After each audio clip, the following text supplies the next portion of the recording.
कि मुझे इस वीडियो का आगाज आप लोगों से माफी मांगकर करना चाहिए,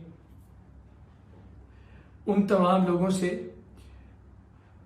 कि जो ये कहते रहे कि हम रोज़ा रसूल सल्लल्लाहु अलैहि वसल्लम की जालियां पकड़ के इकरार में आपके लिए दुआ करते रहे। वो साहब जिन्होंने कहा कि मैं मकाम इब्राहीम पे खड़ा होकर लिए आपके लिए नफल पढ़ता रहा। वो तमाम माएँ जब भी मिलती हैं कि बेटा मैं तहज्जुद के सजदों में तुम्हारे लिए दुआ करती हूँ, कि शायद उन सबका मान टूटा। या मुझे आपसे ये कहना चाहिए कि आप मेरे लिए तालियां बजाएं, मुझे मुबारकबाद दें कि वाह आपने बहुत अच्छा काम किया। ये इस वीडियो के इख्तिताम पे आप फैसला कीजिएगा कि आपको मुझ पे लान तान करनी चाहिए या मुझे एक आम इंसान समझते हुए एक कंपैरेटिवली बेहतर इंसान बनने की कोशिश करता हुआ इंसान समझते हुए मुझे मतलब माफ करते हुए मुझे थोड़ा सा अप्रिशिएट करना चाहिए। आप में से बहुत सारे लोगों के इल्म में होगा, 2-3 रोज पहले हमने अपनी ही टीम यानी टीम सरेआम के प्रोड्यूसर और असिस्टेंट डायरेक्टर, प्रोड्यूसर का नाम था सैयद वसीम कैसर और असिस्टेंट डायरेक्टर साजिद नवाज। पहचान थे टीम सरेआम की, ये लोग इज्जत करते थे इनकी। हमने इन लोगों को इनकी करप्शन पर वीडियो सबूतों के साथ रंगे हाथों पकड़कर इनके खिलाफ गिरफ्तारी अमल में लाए। इनके खिलाफ मैंने अपनी मुद्दत में मुकदमा दर्ज करवाया, इनके खिलाफ ब्रेकिंग न्यूज़ चलाई, इनके चेहरे सोशल मीडिया पे डाले और इनके खिलाफ प्रोग्राम भी होगा। ये लोग पिछले 7-8 साल से मेरे साथ थे। खाना पीना उठना बैठना, आप अपनी फैमिली के साथ उतना वक्त नहीं गुजारते जितना एक ऐसे प्रोग्राम की टीम के साथ गुजारते हैं जिसका जीना मरना एक दूसरे के साथ है, जो रिस्क लेती है एक दूसरे के साथ, जो मुख्तलिफ से मुख्तलिफ और मुश्किल से मुश्किल ऑपरेशन करती है।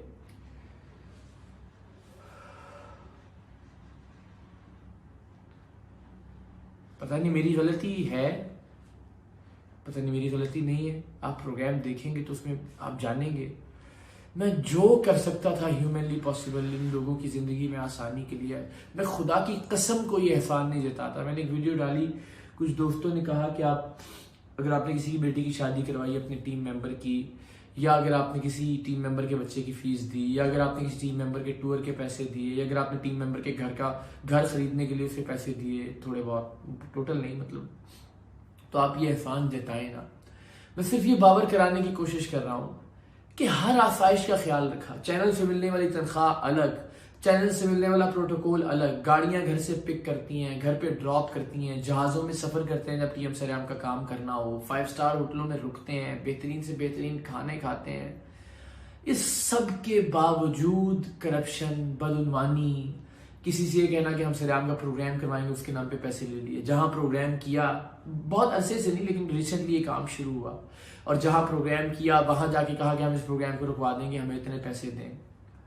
मैं अल्लाह की ज़ात को गवाह बना के, मेरी ज़िंदगी की वाहिद कीमती चीज़ मेरी औलाद है, मैं उस औलाद को अपने सामने तसव्वुर करके आपको इस बात का यकीन दिलाता हूँ। आज तक किसी प्रेशर, आज तक किसी रिश्वतखोरी, आज तक किसी भी वजह से कोई ऐसा प्रोग्राम नहीं है जो हमने रिकॉर्ड किया और ऑन एयर ना हुआ हो। ये पता नहीं कैसे मैनेज करते थे बाद में। नेकी के मामला में भी इन्होंने घपले करने की कोशिश की, करने जा रहे थे। अल्हम्दुलिल्लाह परवरदिगार ने वो सलाहियत और हिम्मत दी कि हमने इंटरसेप्ट करते हुए पहले ही रोक लिया। हम हमेशा जब जाते हैं किसी एसपी के पास, डीआईजी के पास, नीचे के किसी आदमी ने करप्शन की होती है, हम कहते हैं जनाब ये हो नहीं सकता कि ये आदमी करप्शन कर रहा हो और आप अफसर हैं, आप इसकी जिम्मेदारी से बरी जिम्मा हो जाएं। तो चूंकि वो करप्शन हमने पकड़ी होती है, इन्होंने खुद नहीं पकड़ी होती, इसलिए हमें सवाल कर सकते हैं। इस केस में ये करप्शन अल्हम्दुलिल्लाह हमने खुद पकड़कर टेलीविजन के ऊपर लेकर आए, सोशल मीडिया के ऊपर लेकर आए, इनके नाम, इनके चेहरे, इनके खिलाफ FIR हमने खुद करवाई अल्हम्दुलिल्लाह। पाकिस्तान की तारीख में किसी टेलीविजन चैनल ने, किसी प्रोग्राम ने अगर ये किया हो तो आप जरूर कमेंट्स में नीचे बताइएगा कि नहीं फलां ने तो ये आपसे पहले किया था। अल्हम्दुलिल्लाह अल्लाह की ज़ात ने इस मामले में भी हमें मुंतखब किया कि अगर अपने घर के अंदर भी कोई गलत काम करने वाला है, सगे भाइयों से ज्यादा एहतराम था, ज्यादा प्यार था, ज्यादा केयर थी इन लोगों के लिए। लेकिन जब गलत किया, और फिर खुशी इस बात की है कि गलत करते ही पकड़ नहीं लिया। जब इब्तिदाई तौर पे खबरें आने लगी इनकी गलतियों की, इनकी करप्शन की, इनको बिठाया, अपने घर बुलाया, खाने खिलाए, मिन्नत की, तरला किया, यहां तक कि अपने बेडरूम में जाके उनको नींद की गोलियां दिखाई कि जब से तुम्हारी ये करप्शन की खबरें आने लगी मैं इतना डिसअपॉइंट हुआ हूं कि मुझे नींद की गोली खाए बगैर नींद नहीं आती है। हाथ जुड़े हुए, रुक जाओ, अल्लाह का वास्ता है। तुम्हारे बच्चों के सामने आएगा अगर खुदा ना खास्ता कहीं तुम पर कोई कानूनी कार्रवाई हुई, कहीं तुम पकड़े गए, तुम्हारे बच्चे बर्बाद हो जाएंगे। खुदा के लिए रुक जाओ, तुम्हारे साथ टाइम गुजारा हुआ है, मैं तुम्हें वार्निंग देता हूं। मैं बड़ी उम्मीद से अगले टीम मेंबर से पूछता था अगले रोज कि यार यहां से मैंने इतना इनको मेहनत करके भेजा है, बाहर जाके इन्होंने कोई बात की कि यार आज के बाद इकरार भाई ने कहा है करप्शन नहीं करेंगे, हम सीधा काम करेंगे। तो मुझे पता चलता था नहीं, ये तो अभी भी फलां जगह से पैसे लेने जा रहे हैं।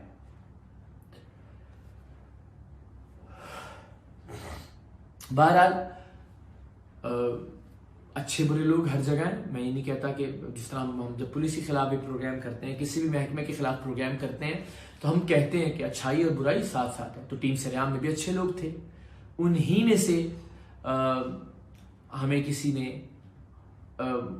डिटेल में जाने की तफसील नहीं है, प्रोग्राम में आप देखेंगे, इन लोगों की तमाम करप्शन की वीडियो रिकॉर्डिंग करके देखिए। अब आप ये सोचिए, अल्लाह का कहर जब नाजिल होना होता है, जब अल्लाह आपको एक जिम्मेदारी देता है कि आपने करप्ट लोगों को बेनकाब करना, और आप उस जिम्मेदारी का गलत फायदा उठाते हैं, आप पैसे उठाना शुरू कर देते हैं, या सोचते हैं, या प्लानिंग शुरू कर देते हैं, या 2 नंबर हो जाते हैं, या 2 नंबरी का सोचना शुरू कर देते हैं, तो फिर अल्लाह ताला की लाठी बेआवाज है और ऐसा पड़ती है कि दोबारा उठ नहीं सकता इंसान। तो वो लोग जो पिछले 7-8 बरस से लोगों की खुफिया रिकॉर्डिंग्स कर करके उनको बेनकाब करते थे, उनके चेहरे दुनिया के सामने लेकर आते थे, अल्लाह ने कैसा पर्दा डाला आंखों के आगे कि उनकी अपनी रिकॉर्डिंग हो रही थी, उनको पता नहीं चला। मुश्किल काम था, 2 तरह से मुश्किल था ये प्रोग्राम टीम सरेआम के लिए। एक तो ये कि जाहिर है ये अपने लोग थे, फैमिली से ज्यादा इंपॉर्टेंट थे, ज्यादा राब्ते में रहते थे, रात 4 बजे भी फोन करते थे, तो ये इंपॉर्टेंट नंबरों की फहरिस्त में थे। दुनिया का कोई नंबर ना उठाऊं, अपने प्रोड्यूसर का, अपने डायरेक्टर का, अपने असिस्टेंट डायरेक्टर का फोन जरूर उठाता था, अपने सीनियर प्रोड्यूसर का। इसलिए खुदा न खाफ्ता कहीं रैकी में गए हैं, फंसे हमें, मेरी जिम्मेदारी है। लेकिन उसका सिला बदकिस्मती से उस एतबार का, उस एतमाद का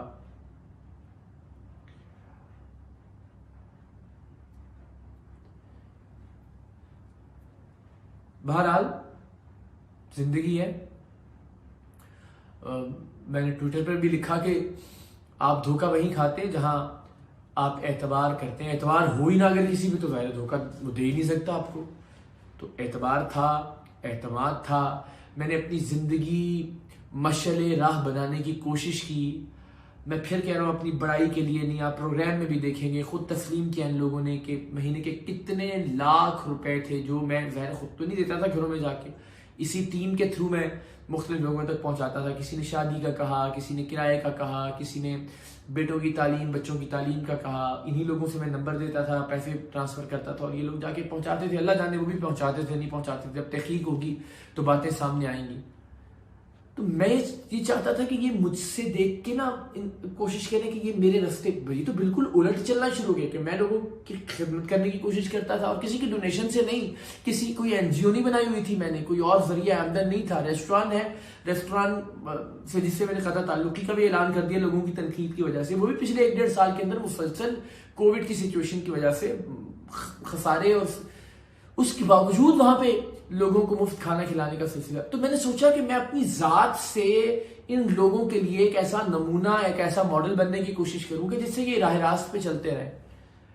न जाने मुझ में कोई गलती थी, मेरी लीडरशिप में कोई प्रॉब्लम था, ज्यादा एतबार किया, नजर तो रखी, मतलब ये नहीं कहा जा सकता कि आपकी नाक के नीचे ये कुछ होता रहा और आपको पता तो सब चल गया अल्हम्दुलिल्लाह। मगर ज़ाहिर है फौरन जब पता चला उसी वक्त कार्रवाई हो नहीं सकती थी। जब हम सारे लोगों के खिलाफ जिनको हमने अब तक बेनकाब किया, उनके खिलाफ हम वीडियो सबूतों के साथ प्रोग्राम करते हैं, तो ये मुनासिब बात नहीं थी कि इन लोगों के खिलाफ हम वीडियो सबूतों के बगैर कोई प्रोग्राम करते। तो हमने फिर इंतजार किया, प्लांट किया, रैकी की, रिकॉर्ड किया। और अब जब ये पुलिस की हिरासत में इनसे बात होती है तो वो रोते भी हैं, वो नादिम भी हैं। वो हमने सोशल मीडिया पे, ट्विटर पे खासतौर पे पोस्ट भी किया, आप देख भी सकते हैं। मगर नादिम तो कातिल भी होता है, चोर भी होता है, और उनको तो मौका भी नहीं मिलता है। आदमी गुस्से में आके कत्ल कर दे तो उसके पास तो चांस नहीं थे ना। उस एक लम्हे में उसने गलती की, उसकी सजा वो सारी जिंदगी भुगतता है और मौत की शक्ल में भुगतता है।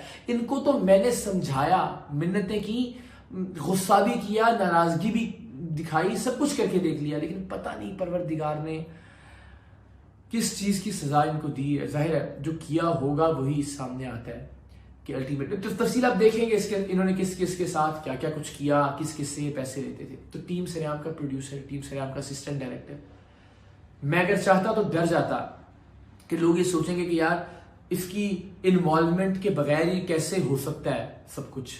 जरूर इकरारुल हसन भी इसके अंदर इन्वॉल्व होगा। तो खौफ खाते हुए मैं रोक लेता इसको, या बस FIR हो जाती और दबा देते, प्रोग्राम ऑन एयर ना करते, वीडियो ना बनाता, सोशल मीडिया पे ना डालते।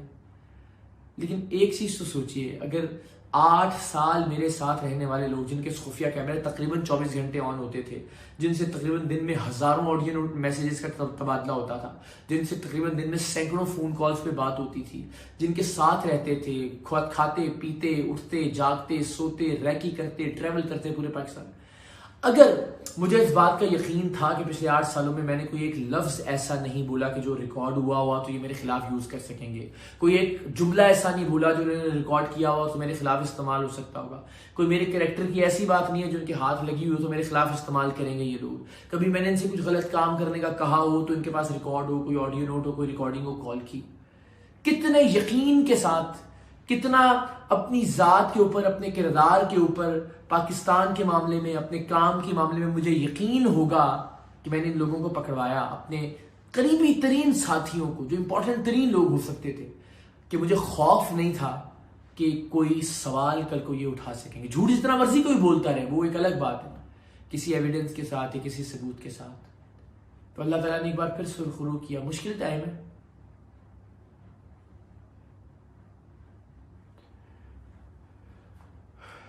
ज़ाहिर है ज़ात के हवाले से भी जब इनसे मिलते हैं तब परेशान है ये भी कि फैमिलीज हैं, अपने हवाले से भी एक नए सिरे से खड़ा करना है प्रोग्राम को भी। और अल्लाह ने चाहा तो इंशाल्लाह आप देखिएगा कि नई रूह, एक नई ताजगी आपको नजर आएगी, नए सिरे से जंग लड़ेंगे तमाम करप्ट लोगों के खिलाफ अल्लाह ताला की मदद से इंशाल्लाह। तो दुआ कीजिएगा। मुझे आपको लगता है मेरे एंड से कोई गलती है, आपको लगता है मेरी ज़ात में कोई मसला है, मेरे खिलाफ कोई शिकायत है, इस मामले में मैंने सही टाइमली एक्शन नहीं लिया, इनको पकड़ के गलत किया, जो भी आप सोचते हो दिल से खुल के आप मुझसे शेयर कर सकते हैं। मैं हमेशा की तरह एक वादा करता हूं आपसे, इस मुल्क के लिए पता नहीं मैं क्यों अपने करीब तरीन लोगों को भी नई सीधे रास्ते पर रख सका। टीम सरेआम भी बनाई, अल्लाह ताला की जात जानती है, अपनी जात से जो कर सकता था वो मैंने किया।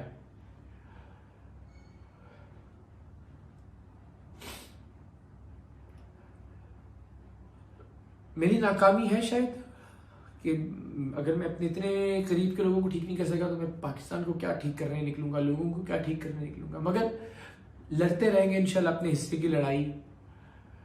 अल्लाह ताला की बारगाह में सुरखरू होके कहेंगे कि इंशाल्लाह जो दुनिया में करके आए हैं रब्बे कायनात नेक नियति से करके आए, अपने लोगों के लिए, अपनी मट्टी के लिए, अपने मुल्क के लिए, इंसानियत की भलाई के लिए।